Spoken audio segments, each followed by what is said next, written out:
Hello students, आज हम अपना थर्ड चैप्टर शुरू करने वाले हैं। इसमें हम पढ़ेंगे सबसे पहले कि थ्योरी बेस ऑफ अकाउंटिंग किसे बोलते हैं। थ्योरी बेस ऑफ अकाउंटिंग का मतलब होता है कि ऐसे रूल्स, प्रिंसिपल्स, गाइडलाइंस एक्सेट्रा जो टाइम के साथ साथ डेवलप हुए हैं, और जिसे जो है हर एक फर्म अडॉप्ट करती है ताकि उसके जो अकाउंट्स हैं सभी फर्मों के यूनिफॉर्म रहें। यूनिफॉर्म मतलब एक जैसे रूल्स के ऊपर डिपेंडेंट हों, ताकि सभी फर्मों के अकाउंट्स को हम कंपेयर कर सकें। तो इसका मतलब कि ये थ्योरी बेस ऑफ अकाउंटिंग में क्या क्या चीज़ें होती हैं, कुछ रूल्स, प्रिंसिपल्स, गाइडलाइंस एक्सेट्रा होती हैं जो डेवलप्ड हुई हैं over the period of time. Over the period of time मतलब समय के साथ साथ डेवलप हुई हैं, और ये जो हैं यूनिफॉर्मली अडोप्ट होती हैं। यूनिफॉर्मली अडोप्ट मतलब हर एक firm in rules and regulations को फॉलो करता है ताकि उसके हर एक फर्म के जो प्रॉफिट्स कैलकुलेट हों वो सेम रूल्स एंड रेगुलेशंस के अकॉर्डिंग डेवलप हुए हों, ताकि उनको कंपेयर किया जा सके। देखते हैं हम पढ़ के क्या लिखा हुआ है। Theory base of accounting, it consists of principles, concepts, conventions, rules and regulations developed over a period of time to bring uniformity। uniformity मतलब एक जैसा, and consistency मतलब लगातार, एक जैसा हो और लगातार हो, to the process of accounting मतलब अकाउंटिंग की प्रोसेस में यूनिफॉर्मिटी आए। दैट इज़ हर एक फर्म के जो अकाउंटिंग है वो सेम प्रिंसिपल्स पे बेस्ड हो, in order to enhance its utility to various users of accounting information, ताकि जो अकाउंटिंग इन्फॉर्मेशन के वेरियस यूजर्स हैं, क्रेडिटर्स हैं, डेटर्स हैं, ओनर हैं, बैंक्स हैं, उनके लिए उसकी उपयोगिता बढ़ जाए। तो थ्योरी बेस ऑफ अकाउंटिंग क्या होती हैं, कुछ रूल्स एंड रेगुलेशंस हैं जो टाइम के साथ साथ डेवलप हुए हैं ताकि हम अकाउंट की प्रोसेस में एक रूपता ला सकें, in order to enhance its utility to various users of accounting information. हम इन चीज़ों को जो है एक एक करके डीपली गो थ्रू करेंगे कि इनका मतलब क्या है। सबसे पहले हम देखते हैं अकाउंटिंग प्रिंसिपल्स किसे बोला जाता है। अकाउंटिंग प्रिंसिपल्स होते हैं रूल्स एंड रेगुलेशंस जो हर एक फर्म को कंपल्सरली फॉलो करने हैं जब वो फाइनेंशियल स्टेटमेंट्स बना रहा है। देखेंगे क्या लिखा हुआ है, meaning of accounting principles, these are the rules and regulations which must be, must मतलब, मस्ट बी का मतलब क्या हुआ, कंपल्सरली,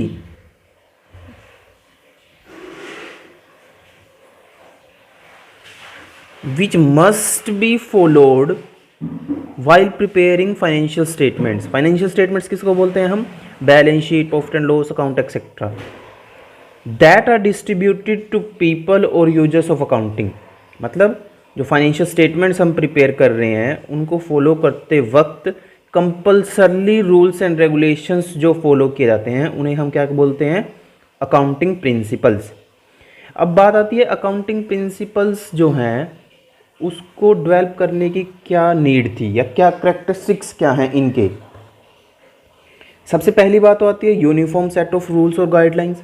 यूनिफॉर्म मतलब एक जैसे रूल्स एंड रेगुलेशंस हैं जो सभी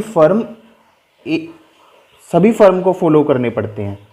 देखो क्या लिखा हुआ है, these are followed by all the organisations to bring uniformity and easy understanding of the accounting information. दूसरा क्या आता है, मैन मेड, इसका मतलब क्या है कि जो ये अकाउंटिंग प्रिंसिपल्स हैं, रूल्स एंड रेगुलेशंस हैं, ये किसी लेबोरेटरी में टेस्ट नहीं किए गए। ये ह्यूमन बींग्स ने अपने एक्सपीरियंस के साथ साथ इनको डेवलप किया है। देखेंगे क्या लिखा हुआ है, these principles are man made and are derived from experience. It means these are not laboratory tested. ये लेबोरेटरी में टेस्ट किए हुए नहीं होते, ये मैन मेड होते हैं। नेक्स्ट आता है हमारा not static, that is flexible. ये जो अकाउंटिंग प्रिंसिपल्स हैं, ये अकाउंटिंग प्रिंसिपल्स एक ही जैसे नहीं होते, मतलब कि इनका जो है गवर्नमेंट की पॉलिसीज़ के अकॉर्डिंग ये चेंज हो सकते हैं। मतलब हमने, क्योंकि ये मैन मेड हैं, अगर एक्सपीरियंस के साथ साथ डेवलप हुए हैं, तो अगर कुछ कल को गवर्नमेंट की पॉलिसीज़ चेंज होती है तो इसका मतलब कि इन अकाउंटिंग प्रिंसिपल्स में हो सकता है चेंज करना पड़ जाए। जो चेंज्ड प्रिंसिपल्स होंगे वो भी यूनिफॉर्मली सभी फर्म्स को एक्सेप्ट करने पड़ेंगे। देखेंगे क्या लिखा हुआ है, these principles are bound to change, that is change हो सकते हैं with the passage of time in response to, किस वजह से, in response to the changes in business practices, government policies etcetera. फिर बात आती है हमारी need of accounting principles. Accounting principles की ज़रूरत क्यों पड़ी। हमें पता है कि हर एक फर्म अपने जो balance sheet, profit and loss account बनाती है, उसे अपने आप को इम्प्रूव करने के लिए दूसरों से कंपेयर करना पड़ता है। और अगर दूसरों से कंपेयर करना पड़ता है तो इसका मतलब कि वो कब कंपेयर कर पाएंगे, जब उनके जो दूसरों के जो profit and loss account balance sheet है वो भी सेम प्रिंसिपल्स पे बेस्ड हों जिस पर हमारे बेस्ड हैं। देखेंगे क्या लिखा हुआ है, accounting principles and guidelines makes the financial statements comparable as these are followed by all the organisations uniformly. फिर नेक्स्ट आता है हमारा kinds of accounting principles. Accounting principles कितने तरह के होते हैं। ये अकाउंटिंग प्रिंसिपल्स दो तरह के होते हैं। कुछ होते हैं अकाउंटिंग कंसेप्ट्स और अजम्पशंस। अजम्पशंस मतलब मान्यताएं, जैसे हम बोलते हैं कि मान लो ये हो जाए, मान लो वो हो जाए, तो मानना जो होता है उसे हम क्या बोलते हैं, अकाउंटिंग कॉन्सेप्ट्स और अजम्पशंस। एक होते हैं अकाउंटिंग कन्वेंशंस।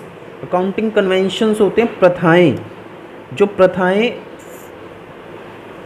बहुत पास्ट से चलती आ रही हैं। अजम्पशंस होती हैं मान्यताएं, और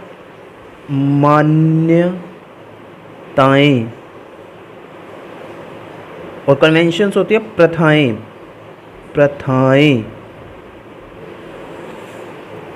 फिर नेक्स्ट आता है हमारा अकाउंटिंग कंसेप्ट्स और अजम्पशंस क्या होते हैं।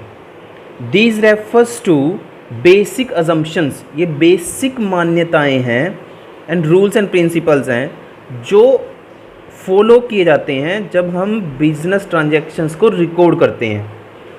देखेंगे क्या लिखा हुआ है, these refers to the assumptions and rules and principles which work as the basis of recording of business transactions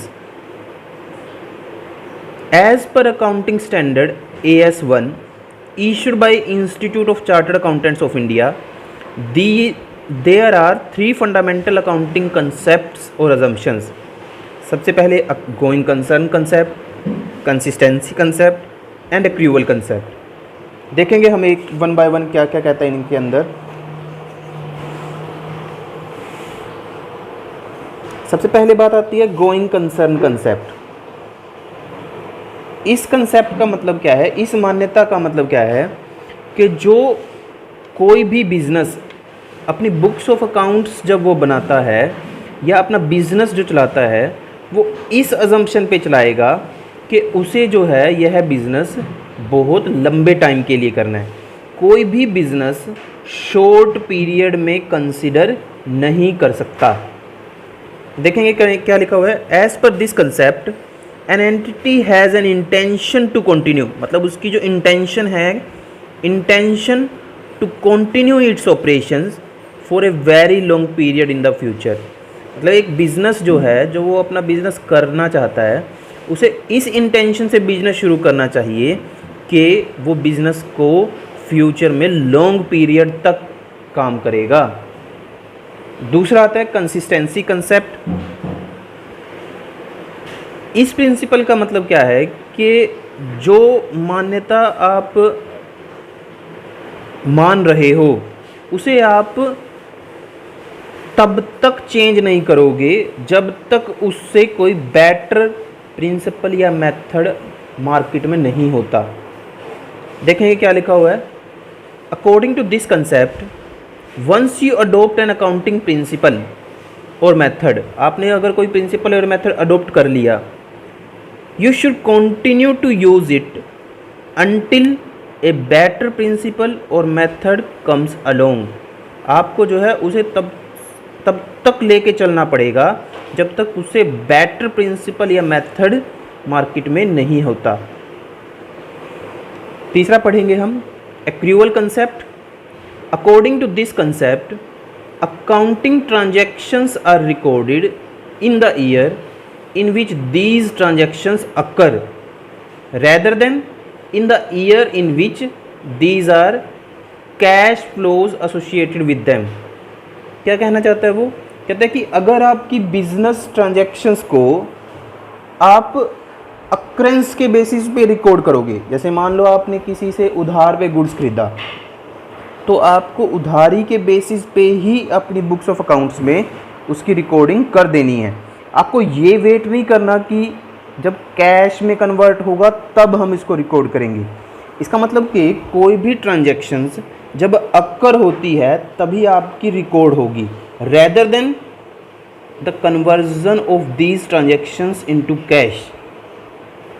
एक बार दोबारा पढ़ के देखेंगे हम इसको। According to this concept, accounting transactions are recorded in the year in which these transactions occur.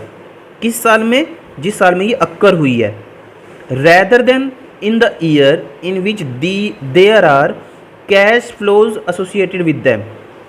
ना कि तब हम रिकॉर्ड करेंगे जब इनसे रिलेटेड कैश रिसीव होगा। इसका मतलब कि जब अक्कर होंगे तभी रिकॉर्ड करो। इस चीज़ की वेट मत करो कि वो कैश रिसीव होगा तो हम इसको रिकॉर्ड करेंगे। Okay, thanks a lot, bye.